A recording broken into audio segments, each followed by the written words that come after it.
chromosome is the structure housing DNA in a cell.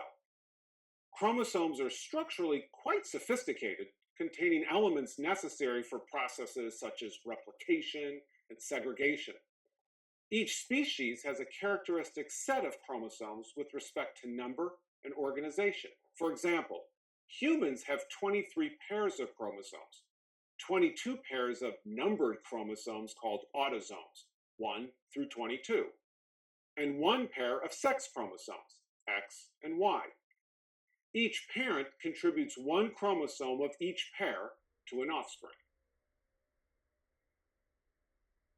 So nucleosomes are a structural building block of the packing of DNA within a chromosome. The packing problem of how to fit a very, very long stretch of DNA, which is about a yard of DNA inside a very small cell, which is about a hundredth of a millimeter in diameter, has fascinated scientists for a long time. And it turns out that how the cell does this, now remember, each cell in the body has this problem, is that it coils and supercoils the DNA in a multitude of complex ways.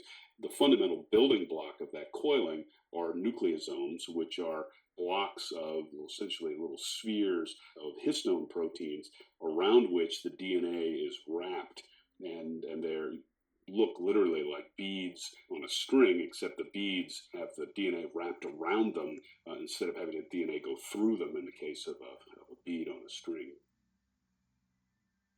DNA, or deoxyribonucleic acid, is the central information storage system of most animals and plants, and even some viruses. The name comes from its structure, which is a sugar and phosphate backbone, which have bases sticking out from it, so-called bases. So the deoxyribo refers to the sugar, and the nucleic acid refers to the phosphate and the bases. The bases go by the names adenine, cytosine, thymine, and guanine, otherwise known as A, C, T, and G. DNA is a remarkably simple structure.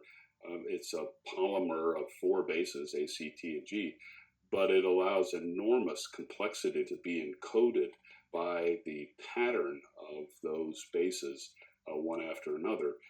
DNA is organized structurally into chromosomes and then wound around nucleosomes as part of those chromosomes.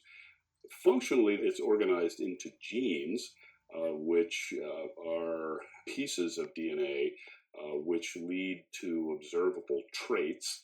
And those traits come not from the DNA itself, but actually from the RNA that is made from the DNA, or most commonly, proteins that are made from the RNA, which is made from the DNA.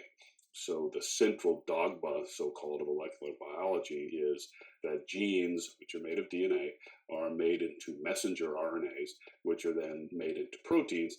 And for the most part, the observable traits of eye color or height or one thing or another of individuals come from individual proteins. Sometimes we're learning in the last few years, actually, they come from RNAs themselves without being made into proteins, things like microRNAs. But those still are relatively the exception for accounting for traits.